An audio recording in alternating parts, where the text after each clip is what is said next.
Hello people of YouTube, it's Deepak here, and welcome to the DCS news stream for the 29th of October 2022. I hope you all enjoyed that F-14 tutorial video premiere there, all about how to take off from the carrier and how to set your waypoints and use TACAN navigation. Welcome to the stream, Fighter Jets HQ. You can say first. Welcome Frantic Stone, welcome Tog. Welcome Storm Kambari, Pink Floyd, 42, very good. Byron, Clint S, loving the Kitty series, excellent, glad to hear it. Paul Dillon, welcome. Bumbles, 314, welcome. David Flute, Frantic Stone, nothing much has happened in DCS, so it might be a quick one. Well, I think you jest, sir. I think you jest. There's lots and lots of cool stuff for us to go over today. And actually, the F-14 tutorial you just saw there was something of a sneak peek, of course, because it included, well, it was filmed in DCS 2.8. So you've already seen some of the new graphical features there, which is nice.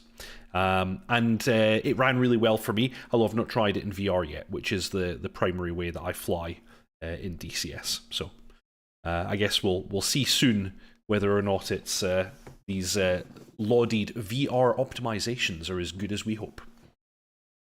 Mark S, welcome. Welcome Zigzag. Welcome Danny. Who else have we got? The moon does look a lot like that at the moment. Oh dear. Evangelos, welcome. Ciro. Dasher. Welcome to everybody. Welcome to everybody. Very nice of you all to join us for this DCS news stream. So, without any further ado, let's get straight into it. Let's have a little look at the Eagle Dynamics newsletter for this week. We do like the moon because it's close to us, generally. Cool.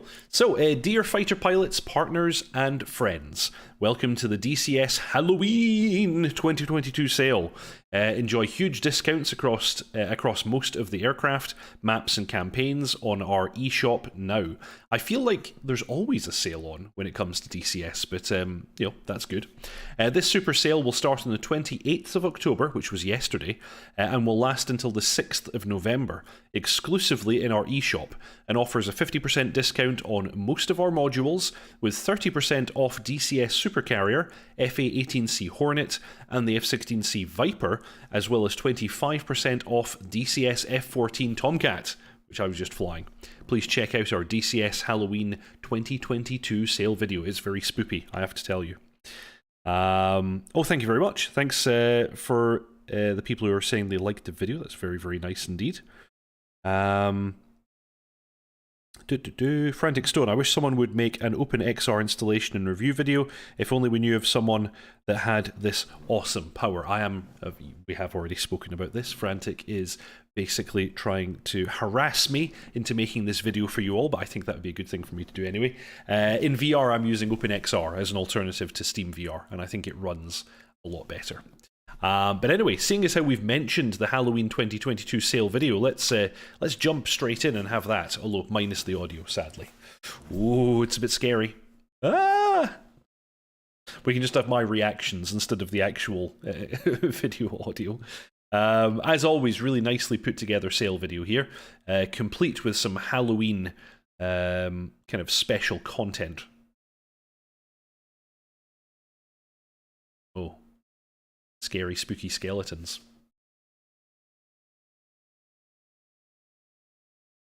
The skeleton ground crew is kind of funny. I like it. With the you'll see later that he has the marshalling batons. Yes, here we go. So really, really nice video as always, with all the most important details right there. Yeah, Frantic wants me to make a video because he won't install it until then. So continuing with the newsletter, at last we're delighted to inform you that our latest DCS World version 2.8 has been released. This large quality of life update improves several core features of DCS, including the weather system, lighting, jet dogfight AI, mission editor options, and more. New terrain lighting technology has been introduced for the DCS Persian Gulf. Make sure to view the development screenshots as always. We look forward to your valuable feedback. Read the full changelog here. and we'll take a little look at that very shortly. Mark S, no DC today, I guess. Yes, unfortunately, he is working tonight, so is not available for the stream, sadly. So yeah, we'll go over the changelog in a little bit. And then the other thing, like, this is such a busy week. Finally, our third-party developer, India Fox Echo, is proud to announce that DCS MB339 is available from our eShop and from Steam. This exceptionally capable aircraft is really worth a look. Check out the details of this remarkable trainer, light attack, and aerobatic aircraft, and enjoy the MB339 launch trailer. Well, it'd be rude for us to do anything other than exactly what they instructed us to. So let's take a little look at the MB339 launch video. We've got an example of it in the Italian demonstration team colours, doing fancy manoeuvres. Ghost of Vaff. Very good. I've already purchased this. I fired it up earlier today. I've started the aircraft up and messed around with it a little bit. Certainly looks nice. It's a very nice first aircraft module for a new module developer in DCS. Although, of course, India Fox Echo have a history of releasing aircraft for MSFS already, so they're not entirely new to the flight simulation game, but they are new to DCS. Yeah, looks like a nice aircraft. Perfectly fun to fly, and it can deliver unguided bombs and rockets. Lots of pew-pew.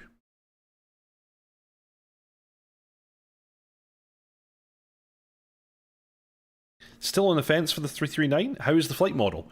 Well, I've never flown a real one, but it looked perfectly reasonable. Takeoff and landing, it was pretty much as you would expect, and I did all my standard stuff of putting it into slow flight, installing it, and so on. And as far as I can tell, it looks perfectly good. I've not looked at performance figures and tried to match them yet, so I guess I'll need a bit more time with it before I can give you a better answer to that one. But early impressions were good. Zigzag, give me a reason to buy the F-86 Sabre with Japanese markings. Future 2.9 should have Godzilla and Rodan with a map of Monster Island. Okay, I've got no idea what you're saying, but I'm going to nod sagely. We'll go with that. Is it similar to the C-101? Yes, I guess. It's a slightly larger aircraft than the C-101. It has slightly different equipment. I think the C-101, I liked the flight director that the C-101 has. It's maybe better equipped for IFR training, but yeah, I think when you're looking at it, the L-39, the C-101, the MB339, they're all designed for pretty much exactly the same purpose, and they're all effectively interchangeable. So I think you could standardize on whichever one of the three you would like. They all have pluses and minuses, but I think they're all very good. The L-39, if you exclude the avionics and like the navigational radios and things like that, which are a bit older school and a bit less capable, I think as an actual weapons platform, the L-39 is probably the most flexible. Although in saying that, the MB339 has things like Durandal. I don't know. I've had a lot of good experiences with the L-39. It's a very capable aircraft for actually moving mud. Obviously, the Z version. So, yeah, it looks a lot like an L-39. I have all three. I like all three. I don't know if there's that much to choose between them all. So they go on to mention the Halloween sale again. We're not going to, I think I've already covered basically everything to do with that, so we're not going to bother. Let's scroll on down to the DCS 2.8 part, because this is the real meat and potatoes of this newsletter, I think. Welcome, Yogi. Welcome to the stream. We're excited about the release of DCS version 2.8. This update includes some long-requested improvements, such as moving clouds and weather effects, HOTAS upgrades, new jet aircraft AI, with basic fighter maneuvers, multi-crew sync enhancements, an F10 compass mode, module manager groups, and more. The Persian Gulf map also includes new dynamic light sources like street lamps and airfield floodlights. This is technology, as I understand it, that will be coming to the other maps in time, but Gulf map is a test bed, I guess, for this new technology. Yogi, I watched your video tutorial on the F-18C TGP from earlier this year. Very good work, mate. Oh, thank you very much. I'm glad that you found it useful. And then, the MB339 is released, and we have a huge amount of information about it here in the newsletter. I'll maybe skip over certain things, but I'll give you the most important parts. The MB339 is an Italian single-engine, twin-seat jet trainer and light attack aircraft that was derived from the Cold War MB326. The aircraft entered service in the early 1980s and quickly became the primary trainer of the Italian Air Force. The MB339 was exported and many are still in service, flown by the Armada de la República Argentina. This aircraft took part in the Falklands-Malvinas War. Of course, we now have Argentina represented in the game, and the Falklands. It was also used by the Eritrean Air Force against rebels, smugglers, and the Ethiopian Air Force. I just realised we do, of course, have Fair FM, who is from Argentina, and will probably want to virtually slap me for my pronunciation of the Argentine Navy. But tell me, Fair, how well I did. I'm assuming bad if you're watching. Historic operators of the A version of the MB339 were the Air Forces of Italy, Malaysia, Nigeria, Peru, United Arab Emirates, Argentina, and Ghana. Thanks to its superb flying qualities, the MB339's pan-aerobatic version is also used by two national aerobatic teams. Oh no, this is where it's going to get bad. The Friche Tricolori and the Al Fursan. The MB339 is the only jet aircraft capable of performing the famous Lomkovac maneuver. Now that's interesting, I didn't know. I wonder if that's the thing we see in the video, actually, because there's a crazy maneuver at some point that they pull in the video. Wondering, is that the one they're talking about?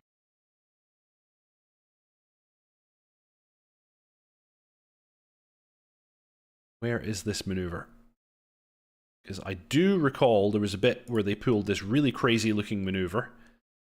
And I thought, I've never seen anything quite like that before. And if this is the only aircraft that can do it, that would make a lot of sense. It kind of looked like the tail slid while it was in a roll. It was very, very interesting. Let's see. That's it. That's it. Okay. That's what I was thinking of. Is this the what's it maneuver? That's very impressive. Oh wow, Yogi, thank you very much. That's very kind of you. Thank you for the donation. Clint S, HOTAS upgrades. Sonova, do I have to rebind everything again? No, because I fired up the sim earlier today and everything was fine. Byron Farrow, does that mean that the airfield floodlights properly light aircraft now? Yes, but only on the Gulf map. Although, like I said, I believe this technology is coming to all of them. Tog, still blown away by that image Shadows posted on the Discord of the A10 Shadow. Very nice. Yesayad, so torn. Watch this stream, play DCS, or go out for an outdoor ravine workout. Well, sir, you know that you should always do your workouts. It's hard to maintain motivation, but I absolutely support you in doing that. You can always watch the stream after the fact, but your body will not wait.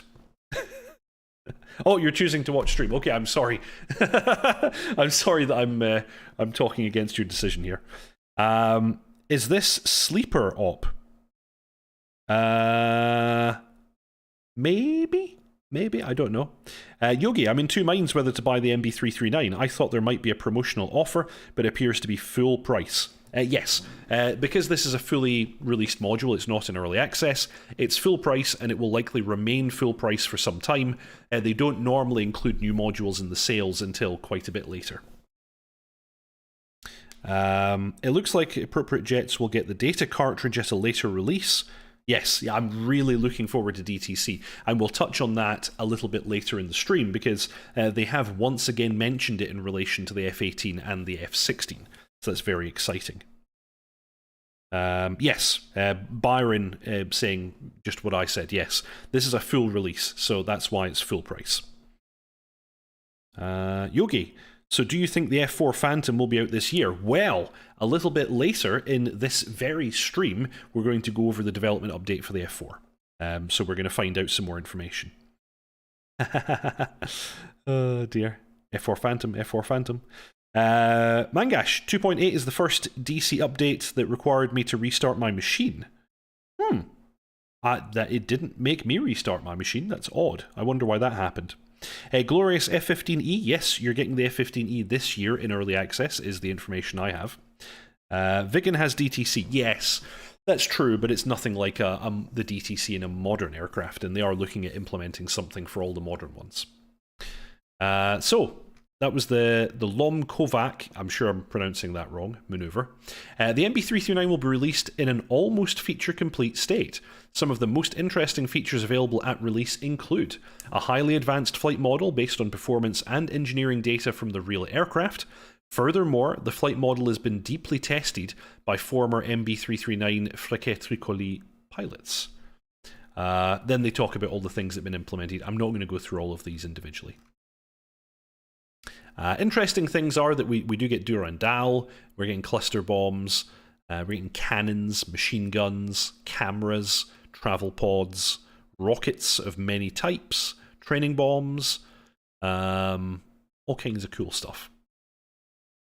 Included with the purchase of the MB339 is an array of country liveries, several training and practice missions, single-player missions, and instant action missions are included. Also available at launch is a mini-campaign and an exhaustive PDF user manual. We look forward to your feedback. So, currently $55.99. Apache LODs, when? I think we got them. In this update from yesterday. But I'm going to be kind of going over the changelog with you all in just a moment. Oh, that just links straight to the thingy. Did we have links to the screenshots? No. That'd be too much to hope for. It just links to the sale page. They desperately want us to buy it. And this takes us to the sale. Okay, fair enough. So that's everything in the newsletter from this week. But the other thing that happened was, of course, that we got DCS World 2.8. And that, of course, means that we have a changelog to drool over. So let's jump straight into the DCS 2.8.0.32066 Open Beta update. So the headline items here, as mentioned in the changelog, is the inclusion of DCS MB339 by India Fox Echo and new graphical features. And these graphical features are, we've added atmospheric effects, rainbows, glory, and ice halos. The ice halo effect has settings in the Mission Editor Weather tab. Volumetric clouds now move according to wind direction and speed. Each cloud layer respects wind settings at the set altitude band. New terrain lighting system for the Persian Gulf map with accurate real-time shading. This is a test case, and once final, it will be implemented for all DCS World maps. New and improved AI Basic Fighter Maneuvers, BFM, for jets. Please note that this does not apply to World War II aircraft.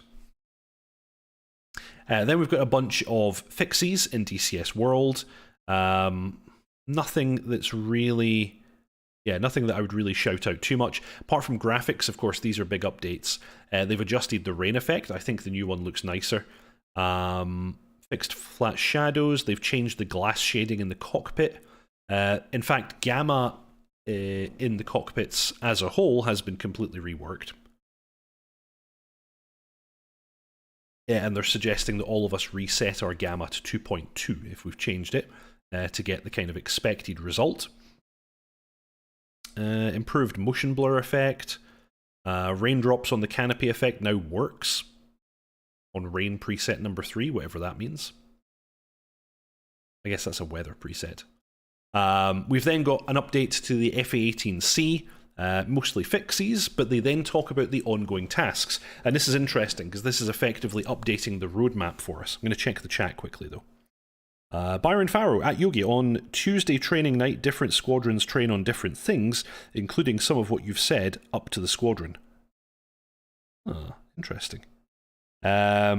Mangash, cockpits look pretty. Look better now. Yes, I agree. I think the lighting and the kind of the shadowing, I guess, in the cockpits looks a lot nicer. So, next tasks for the F-18C, as listed here in the changelog: refactoring of the flight model, flight control system, and landing gear based on new advancements in these areas, whatever that means.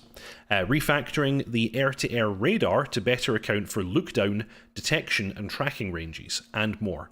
Once complete, this will be moved to the F-16C. The backup BU page, IAM loft functions, additional IAM HSI functions, the joint programmable fuse, correcting the AGM-84D, AGM-84E, and SLAM-ER behaviors. This is the thing that's actually stopping me from completing the Hornet tutorials. These weapons are all basically broken when employed in anything other than their most basic employment methods. TOO-IAM engagement behaviors, correcting the velocity vector confinement, that's when you cage your velocity vector. New and improved pilot model. Once complete, a new F-16C pilot model will be created. Data transfer cartridge and default cockpit settings. Woo! And we've got no issue in the fact that ASE dot is not always accurate. Has anyone noticed VR performance degradation since 2.8? Should I update? I haven't run it in VR yet, but they said that they'd optimized VR, so it should be better based on that, but I haven't tried it, so I don't know. Tried deleting FXO and meta shaders and rebuilding. Yeah, that's a really good suggestion from Clint S. When there's been big updates to the graphics engine, it's often good to delete those folders, and it will cause the shaders to be recomputed. F-16C Viper by Eagle Dynamics gets NCTR, which is non-cooperative target recognition mode. Our man Daddy Wags posted a video about this just a few days ago. Added ECS inlet scoops logic. Added the Mark 84 Air high drag bomb and training version. Added LODs 3, 4, 5, and 6 for improved performance. This means that lower and lower poly versions of the aircraft will be displayed at greater and greater ranges.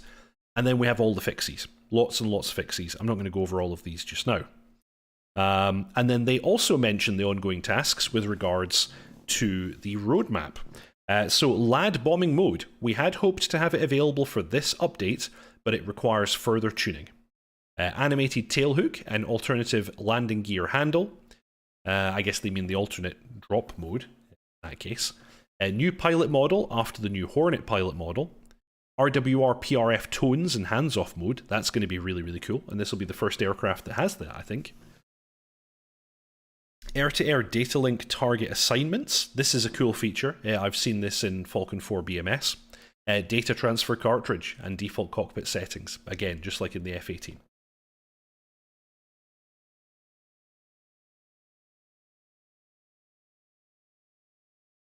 Yogi asking, when will ED be implementing TOT into the F-16C Viper?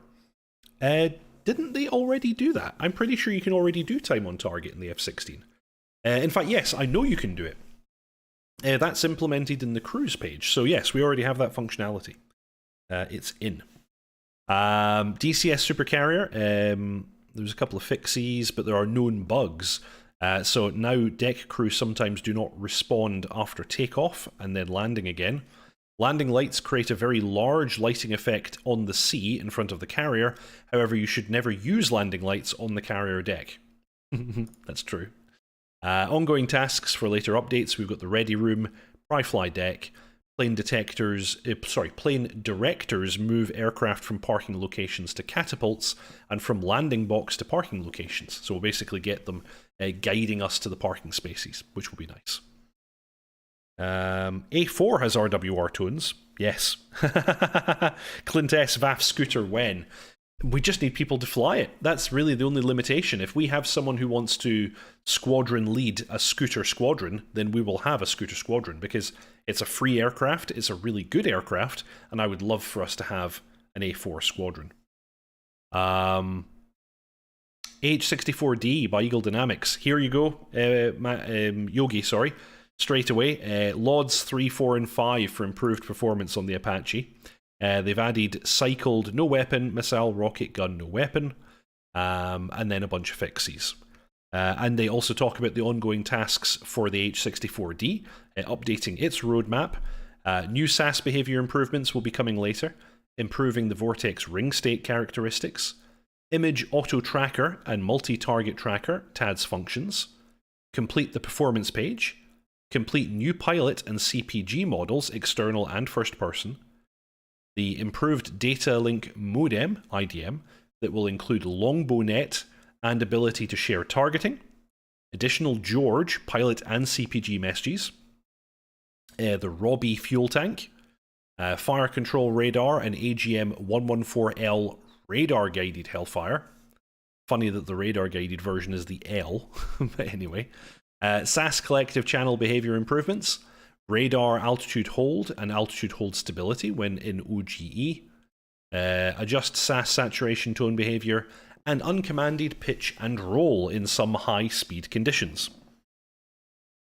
Yogi, can you do a short tutorial on setting the TOT on the F-16C, please? Yeah, there's no reason why not. I could make a bonus video on that. I did a bonus video on exactly that for the Harrier, so no reason why I shouldn't do it for the Viper too. So, yep, that might be coming. Although I guess I already promised Frantic Stone the OpenXR video, so that will, of course, come first. We then have a really big bunch of updates for the DCS Mirage F1 by Aegis. They're always really good with the updates. An absolute ton of stuff here. I don't know if I can really go through all of this. One of the ones that I thought was interesting was wake turbulence induced by other vehicles is now correctly taken into account by the flight model. It's nice to see that in there. They've made the G-suit more effective. I think there's far too much in here for me to go over all of it. So I suggest you all read this one yourself. Also some fixes to the C-101, mainly around the Sidewinder. Small improvements to the Mirage. A bunch of small improvements for the Harrier, which is really good to see. I thought that Razbam had forgotten all about us Harrier boys, but no, there's a bit of stuff in there. We have some new versions of the LS6, JDAM, and JSO for the JF-17. And then quite a big update for the F-14. And rather than going through this here in the changelog, I think what we'll do is we'll go through the forum post that Heatblur made on exactly this topic, because they go into some nice detail about that there. Small fixes to the Black Shark and the Mi-24. World War II stuff. Some map updates. And then, of course, the MB339 and fixes for campaigns. So yeah, nice stuff. Lots of cool updates there. I think at this point we'll go over the F-14 stuff, because there is a bunch of cool stuff that's come to the F-14 in this latest update, and Heatblur, in fact Cobra himself, were kind enough to make a very nice update forum post for us to go over all that sort of stuff. So he's titled it Jamming, Jester and Headless Bodies. So, dear all, another major F-14 update is about to drop. Well, it has already. One of the biggest features we've developed since launch for the F-14 is coming with today's patch, namely expanding and extending our radar simulation to encompass jamming and associated EW effects, and their impact on the AUG-9. But we're also shipping more features such as Jester functionality for mission editors, and the in-cockpit VR pilots with this patch. So, I'm not going to go into all the detail of the jamming effects. They do it very, very nicely in this forum post. I suggest that you read it. But basically, in the pulse search modes, you're going to get basically a squiggly line. So basically, you're getting azimuth only, no information on closure rate or range. That's realistic, of course. And then when it comes to the pulse Doppler search modes, you're going to get received energy graphs, and in the event that you've actually burnt through the jamming, you will then receive the normal bricks on the DDD. And then when it comes to the TID, on the TID, you're going to receive lines, and these lines will have little carets on the side, and that will show you the direction from your aircraft of a jamming target. Now, the cool thing, and I didn't know the aircraft had this functionality, was that your wingmen communicating on the data link over link 4 will also display jamming lines with corrects on them. So you can see here in this image, there we go, got it nicely zoomed in. Here's my wingman, he's got this jamming contact line, I've got my jamming contact line, and so of course we can look at the intersection of these lines and say, okay, based on this, our target's about 30 miles away in this direction. So you can actually fairly accurately figure out where somebody is. And the other really cool thing that they've done is they've now implemented the home on jam functionality for the Sparrow and the Phoenix missiles. So using this information, if I know that my target is in range because of triangulation, I can then lock home on jam and then fire a home on jam missile. Now, the downside of this approach is that, of course, our missile will not loft. Missiles don't loft in home on jam mode because they don't have any distance information. They'll just fly a direct intercept, but it means that you can be fairly effective. If you're close enough and you have some triangulation, you can engage jamming targets and hit them, which is pretty cool. Channel right. I love the new LS6 range of bombs for the JF-17. A bit more to play with. Mark S, the AIM-9 missile different tones are cool in the F1. Danny Merov, can anyone fill me in on what TOT is? TOT is time on target. Actually, someone's already told you. Yeah, time on target is very, very handy. You can set a waypoint with a time at which you expect to arrive at that waypoint, and of course you would generally do this with a target. You'll then get steering and speed information on your HUD telling you at what speed you need to fly at to reach the target at that time. It's a system that's been used for many years in military aircraft. Most of our modern aircraft in the sim have the functionality. I know the Hornet, the Harrier, the Viper, the A-10, they're all capable of time on target, probably many others as well. Yeah, time on target. There's also TTT, which is time to target, which is exactly the same thing except with a relative time as opposed to an absolute time. So with TOT, you give it like a time of day. With TTT, you say, okay, we want to hit the target in 15 minutes, and it's then a relative time. With that system, though, you need to synchronize with your wingmen by calling mark. So you would set the amount of time, and then you'd say mark or hack even, and at that time everybody will press a button in their cockpit and their timer will start. Perhaps slightly less accurate, but it's also commonly used. So anyway, that's all the jamming stuff. They've also added custom commands for Jester that can be accessed via scripting in missions. I'm not going to go over too much detail on this, but it basically means that Jester can be commanded to do certain things, and certain features of his can be turned on and off via scripts in missions, which makes him even more flexible in things like campaigns and user-created missions, which is pretty cool. Further down, we now have in-cockpit pilot bodies, which is really, really cool.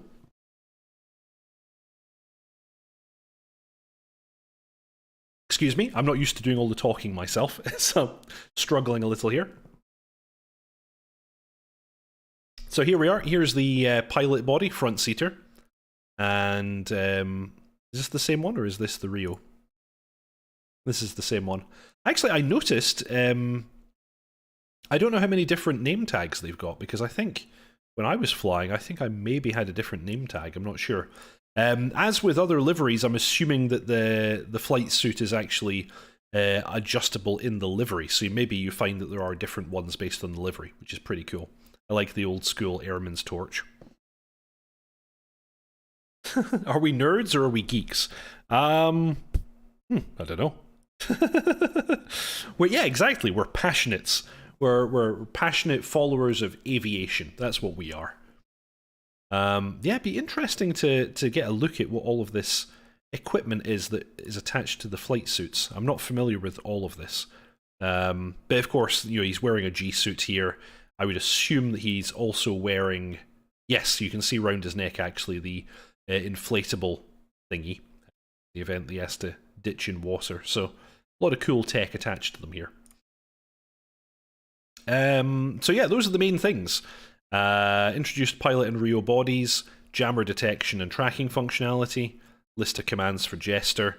They also reverted the AIM-54 loft to a state before the looping hotfix to revert exceptionally poor performance. Anything else exciting here? They've got this new glass surface reflection thing going on. That's actually an engine feature, but they've implemented it already, which is nice. I think that's probably it. Really nice update for the F-14. Heat Blur continue to be one of the premier module makers, I would say, for DCS. Really, really good work. And they still have a bunch of stuff coming on the roadmap as well. We're getting other earlier versions of the F-14A. We're getting the Iranian Tomcat. All kinds of cool stuff still to come.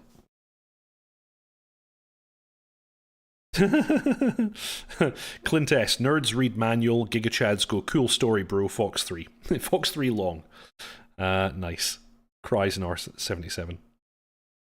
Yogi, I don't find the in-cockpit pilots much of a thing, really. I'd rather ED and the developers concentrate on the functions of the aircraft modules. I think it's primarily... Well, there's a couple of things there. For one thing, it makes videos recorded in DCS look better, which is nice. So that's cool. But also, it's really useful for people playing in VR, because a lot of people find it a little bit kind of discombobulating to be in VR and not to have a body representation. So it's probably most important for VR. I know myself that I really appreciate pilot bodies when I'm flying in VR. Mike Delta, sad day yesterday. Alpenwolf's Cold War 1947 to 1991 closed for the final time. 9 years of service to the online community. It'll be hard to find any other combined arms missions with full PvP. Sorry to hear that. I didn't know that was the case. Channel right. I'm wondering if Halloween is a thing in Sweden. Yes, it is. there is Halloween in Sweden. I always appreciate the pilot model even in 2D, says Marquez. Yeah, like if you're recording a video, I think it looks really, really good. But otherwise, the aircraft looks a bit weird. If you look down and there's just an empty seat, I think that's a bit odd. But yeah, sure, if you're playing in 2D and you're not looking down or recording a video, then yeah, you probably don't really care about the pilot body. Danny Merrill, I started DCS and Flight Sim, for that matter, with the F-14. Heatblur did a great job, in my opinion. The plane is kind of hard, though, to start with, I think. Well, you're in luck, because I've just started the F-14 tutorial series, and hopefully after watching a few of my videos, you'll find it easier. I've only gotten as far as takeoff, but, you know, I'll work my way through all the topics.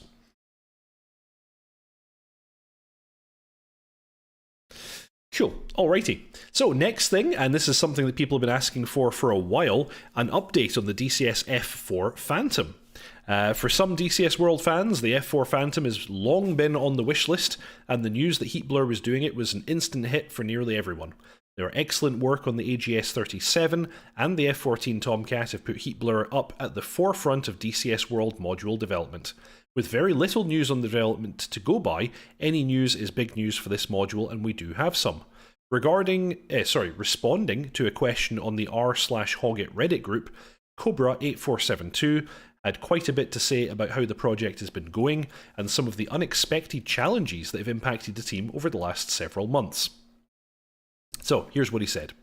Release dates and our timelines are frequently memed here, sometimes for good reason, but we made our 2022 announcement with an extreme confidence at the start of the year. This was based on having already spent a year developing the Phantom and growing our team into a full-time professional outfit. We're spending a lot of money developing our DCS modules, past and present, currently, and no one wants to release our next flagship earlier than me. Trust me on that. He wants to make some money. No measure of good planning could have predicted a huge chunk of our art production manpower to disappear overnight due to Russia invading Ukraine, and that I would be out of action for 2 months due to a family tragedy. To say it's been tough and outright chaotic year is an understatement and a half. We've increased spending significantly and hired more people than planned this year to make up for lost time. But even at a full sprint, and standing on the gas pedal only gets you so far. A benefit to this is, of course, that we'll be better equipped to tackle future challenges. Apologies for the non-answer as to a specific timeline update. The situation remains dynamic enough for me to avoid offering a public committal. We're burning the candle at both ends to revert to the intended timeline. The power grid situation in Ukraine just this week is yet another factor that just popped up. Uncertainty is ever present currently. To offer some detail on the Phantom itself, it's that we're working to make DCS F4E a step up in every way. We're going deeper and more detailed than we have ever done before, across both cores and base systems, hydraulics, electrics, etc., all the way to the front end, radar, Jester version 2, etc. For our next new slew of aircraft, we've developed our next-gen core, which completely revamped every single part of our code base, and we're developing to a diligence and detail that is quite novel.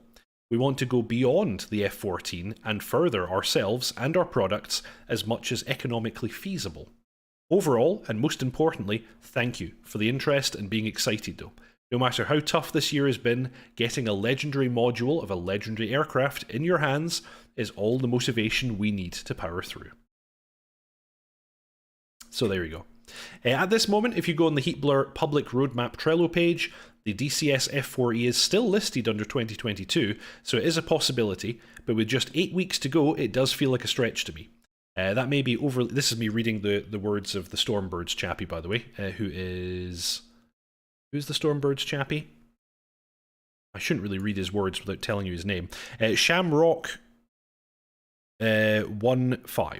So this is Shamrock 15 writing this. Yeah, that may be overly pessimistic, but after years of watching DCS module releases and paying close attention to groups like Heatblur, this is a project that will probably won't see a release until it's feeling good. DCS F14 saw lots of post-release development, but it was already feeling really good even on day one, which was impressive to say the least. Cool. So, kind of a non-update, but at least we get some background there. I'm just scrolling back up on the chat to see what I've missed. Sweeties and pumpkins.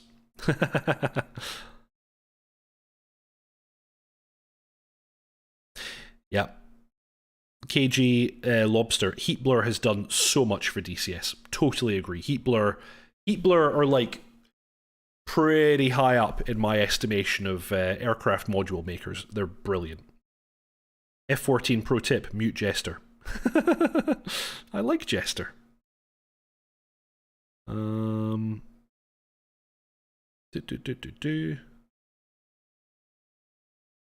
Yep, I hear a giant butt coming. Clintess, there it is. Yep.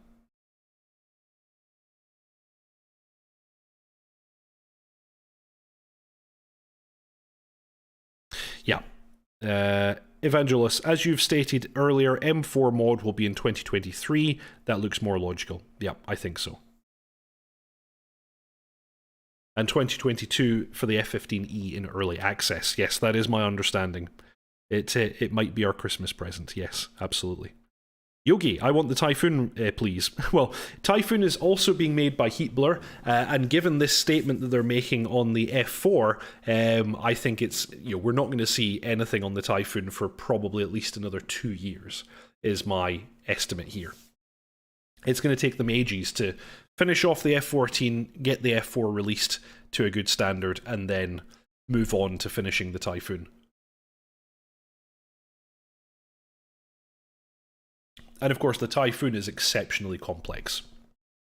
Mangash, personally, I still wait for the Kaiwa. Me too. The Kaiwa was looking really, really promising. And they had some great people involved in that. I don't know what the current status of it is. It's been a very long time since they posted any kind of an update. But hopefully we'll hear some more news later. I hope they're doing okay. Pink Floyd, 2 years. That's my estimate based on what they're doing. You know, keep in mind, Heat Blur are still finishing the F-14. They continue to make updates to the Viggen. They need to get the F-4 out first, and then the Typhoon will come after. Yeah. I actually, Channel Right, I totally agree. I would love to see the Gripen, especially a Gripen E. That'd be very, very nice. Some more dry throat coughing. Refuel with Jester, giving helpful tips. See how much you like him then. Actually, I find his I find his sarcasm quite amusing, both on landing and on refueling.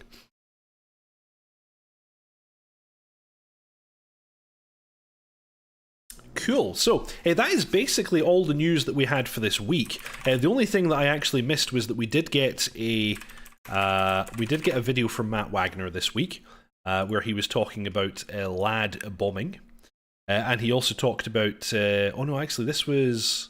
Yeah, that's right. This was just after my previous stream. So he did a video on the NCTR, and he did a video on LAD bombing. So I could, of course, show that to you all just now. Really nice to see the pace of development in the F-16 continuing to be very, very fast. I feel like the F-16 is probably still the most popular aircraft in DCS right now. And certainly in the VAF, when we're getting applicants to Squadron, which is our F-16 squadron, seems to be where people are the most excited to join, which is quite understandable. So I'll show you these videos from our boy Matt Wagner, and I'll then go ahead and pimp the VAF, as I often do. So NCTR, of course, identifies aircraft by looking at their fan geometry. So you need to be seeing them head on or tail on, and it needs to be within, I think it's about 25 miles. It only works. Yeah, you're getting invalid there. It appears kind of top center, its detection of what the aircraft is. He's getting invalid just now because he's too far out. He's getting the range just under there, 26 miles. Once he gets under 25, I guess he can run it again, and then he should get a result. Let's see. Su-27, and that immediately changes the contact type to hostile because the system knows that NATO powers are not flying Su-27s. Ooh, Clint S. I dare say Nevada actually looks better after 2.8. That's really cool. So that was NCTR there, and we also had, from our man Daddy Wags, the LAD bombing. Now this one is bloody complicated, and is really just toss bombing, but with more parameters. It would originally have been used for dropping nuclear weapons, which is a task for which the F-16 was employed, so it makes perfect sense that it has this system.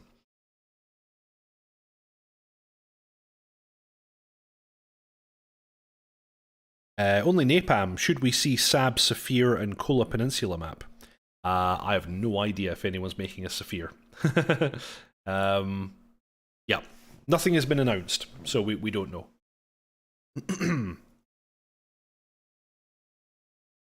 So, this is Matt Wagner's video demonstrating LAD bombing. I probably won't play this whole thing because it's very, very complicated. It's really just typing in a whole bunch of parameters, and then you get some steering cues on your HUD. So it's very much like toss bombing, except more complex to employ. I think this is one of the ones where you would really need to have a good read of the manual to figure out how it's supposed to work. So, I'll leave that one. Both of those videos are available on Matt Wagner's YouTube channel. Always worth a look. His content is great, and it's a really nice way of us keeping up to date with things that are being developed for the Hornet and the Viper. The switch for nukes doesn't work on the Viper, though. Yes, that's, well, we don't have any nukes. And actually, ED have come out and they've specifically said that they will never add nukes to any of their modules. The only aircraft in the game that has nuclear bombs at the present time is the MiG-21 by Leatherneck. Although it's a bit weird in its deployment. Like you don't get a mushroom cloud or anything like that, but it has a huge blast radius and it can destroy surface and air targets over quite a wide area. So it's sort of mod, but not really. Yeah. Yeah, the lighting in the gamma has really been nicely adjusted, and I feel like the shading and the shadowing is very, very nice as well. They've put some good work into this. I'm really happy to see that. Zigzag, I too like the Nevada Area 51 map, but it's in great need to give the surface details some work. Too plain. Okay. Yogi, one bug that they still haven't fixed is the night lighting reflection of lighting on the F-18 airframe. The aircraft still appears dark. Akrotiri airbase floodlights don't light up the F-18 airframe. Yeah, that's correct. This is only implemented for the Persian Gulf map as of right now. Like ground lighting having an effect on aircraft and things like that. Once they've perfected it, they're going to move that technology to all of the other maps. So give it some time. That will be coming a little bit later. Mangash, my intro to the MiG-29 was getting nuked on Hoggit. Oh, brilliant. I'm glad to hear you had fun. So anyway, that's all the news that we have for this week. It was a pretty packed week, a lot of really cool stuff. I'm looking forward to getting a lot more time in DCS World 2.8 and gathering my thoughts. In the future, I will of course make a video on OpenXR, time on target for the F-14, and I'll also have a little look at the MB339 on video for all of you. So it is at this time that, as always, I shall pimp the VAF. But first I'm going to cough again. Deary me, I definitely need a drink. So, the VAF, the Virtual Air Force, an online squadron that was originally created by myself and dotChuckles. It's an opt-in milsim virtual squadron for people who fly in DCS World. You can join the squadron as a freelancer, fly any aircraft you want, whenever you want, with no mandatory training. Or alternatively, you can join one of our numbered squadrons and do mandatory training with a complete type rating and different qualifications available thereafter, which is a lot of fun. We currently have squadrons for the A-10, the F-14, the F-16, the F-18, the Harrier, and the Apache. We're always recruiting, we're always looking for more people for all of these squadrons. We do a training session every Tuesday at 8 PM UK time, and we do a mission night every Thursday at 8 PM UK time. And we're also branching out. If you look in the Discord, we're now starting to do some stuff in US or North American time zones as well, if you're in those areas.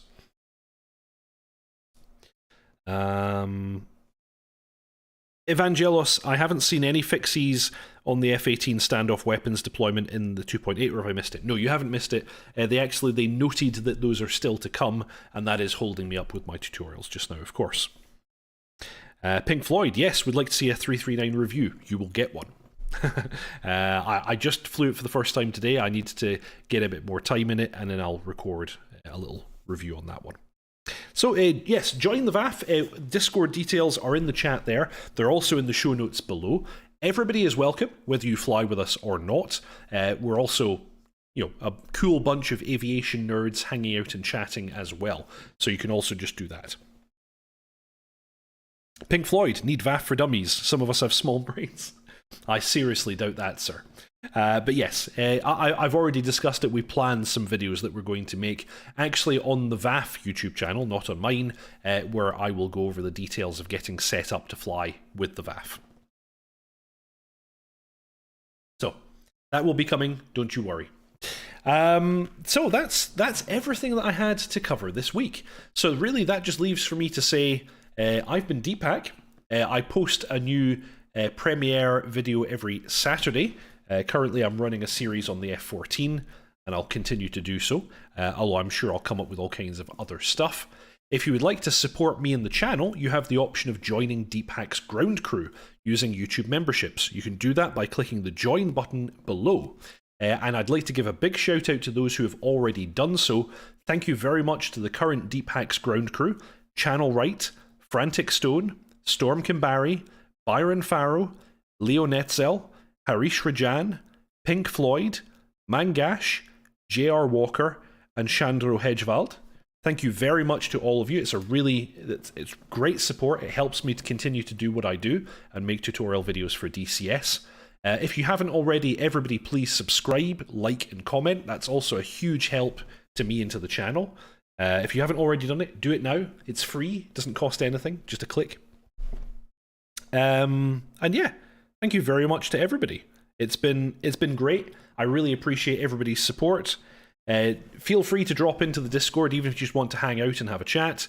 And if you'd like to fly with us, that's great. Just in the lobby, tell us what kind of aircraft you would like to fly, and you will find friendly people with whom to fly. But anyway, that's everything I have for this week. Thank you very much, everybody, for watching. Fly safe, and I'll see you all next time. Ta-ta.